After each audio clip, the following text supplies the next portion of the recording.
can open up your computer, or if you have the state constitution booklet, go through this. Article 6, paragraph 7 of the state constitution says, or rather states very clearly, a political party that commands the majority in the assembly has the rightful right to form the government of the state. Article 6, paragraph 3 basically tells you about the appointment of a chief minister. All right, and the appointment of the chief minister in Article 6, paragraph 3 basically says the party which commands the majority in the assembly. Now, I want to draw your attention on why I have mentioned the state constitution.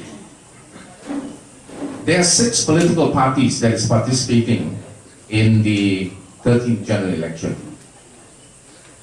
6 political parties: Barisan Nasional, PKR, DAP, PAS, SAPP, and STAR.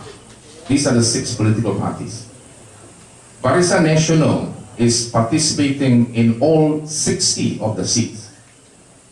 There are 60 state seats, and they are contesting in all 60. PKR is contesting in 43 constituencies. SAPP is contesting in 41. STAR, 48. PAS and DAP below 10. Now, to form the state government of Sabah, a political party must win minimum 31 seats to form a simple majority. In the history of politics in Malaysia, no political party has ever won 100%. That includes Barisan Nasional. In the 12th general election, Barisan Nasional won 59 seats. They still lost 1. So it's not a 100% record. Now, bear in mind, you need to win a minimum of 31 seats. I am sure Yong Tek Lee, Dr. Jeffrey Ketingan, whom I have known for a very, very long time as well. Miao Fat Mong Ma, Yang Sai Sisip Si. When I was appointed the communication director of the state by Anwar Ibrahim, the first thing that I did was to appoint 25 communication unit heads in the 25 divisions, or rather the 25 parliamentary areas in Sabah. And one of the most important things that I made known to the 25 of them was, number 1, I want to know how good is the PKR division chief in that area. I wanted this done, or rather I saw 5 years ago. This is what I saw. Unfortunately, Hadi Awang mentioned this 10 days ago, that PKR candidates cannot be trusted. They are drug dealers and they have got communist ideology. Now, ladies and gentlemen, the very basis of this election is not so much of a challenge posed by Pakatan Raya, neither SAPP or STAR.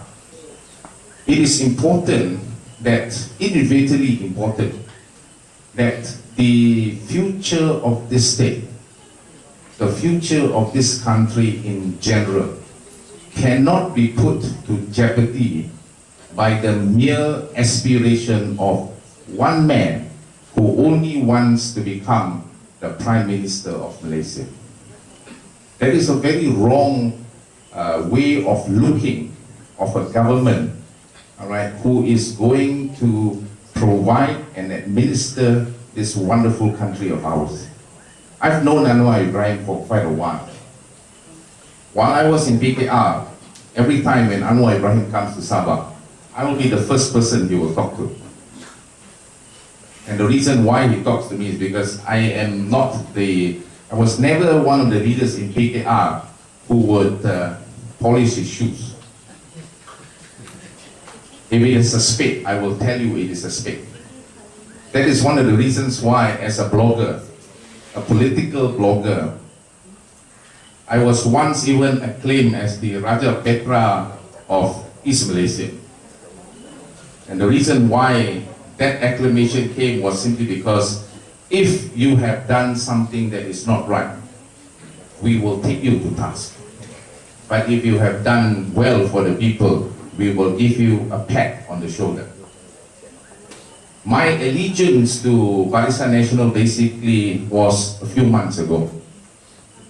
Now, one of the main reasons that attracted us was because of the transformation policies of Najib, the Prime Minister. Many of these forums that I have attended, you will find that majority, if not all, of the Pakatan Rakyat supporters and members, even if you were to open up and go into Facebook, you will read this practically every day. And this is what they will tell you. Give them 5 years. If they don't perform, we throw them out in the 14th general election.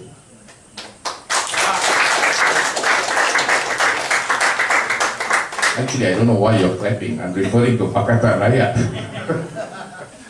Alright, but nevertheless, this is what you hear in the internet. Now my question in the forums that I've attended was this: if Pakatan Rakyat is unable to perform in the next 5 years, you are saying kick them out. But my question is, who do you replace them with? Surely in the next 5 years you're not going to find Jeffrey Kitingan coming out and say, we are the third force. He will be yesterday's news by the time the 14th general election comes. Alright, so if you're saying we kick them out, who do you replace them with? Barisan Nasional? So if Barisan Nasional's name can still appear even before every one of us can go and vote this Sunday, why does Barisan Nasional have to be replaced? Now, with the transformation policies of the Prime Minister, change can happen within. Now, we have noticed that quite a number of the candidates that has been named by BN. For example, Saudara Chin. There was one gentleman who asked me about him just now. I said, he has passed the first test. He's got a very young face. So that is the first test he has passed. If he was slightly older, maybe he would have to dye his hair a little bit more and probably, put on some makeup. I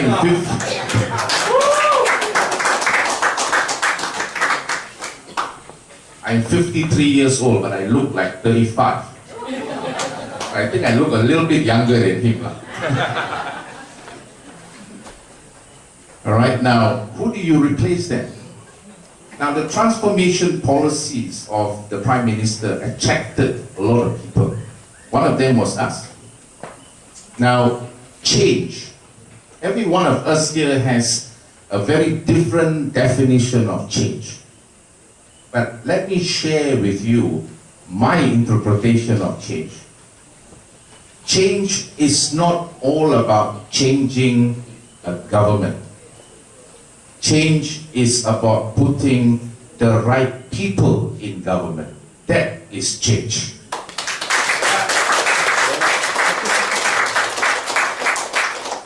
Now, the clarion call of change by Pakatan Rakyat, or for that matter, SABP, right? SABP talks about autonomy. Ooh, don't like me maybe at the current. Right. More focus. SABP basically talks about autonomy. STAR talks about autonomy. Pakatan Rakyat talks about autonomy. If at all, they know the definition of the word, the meaning of the word autonomy. But what gave them the right to come out and say they talk about autonomy? What gave them the right to suggest that Barisan Nasional has no idea what autonomy means? I think Barisan Nasional has a much more clarity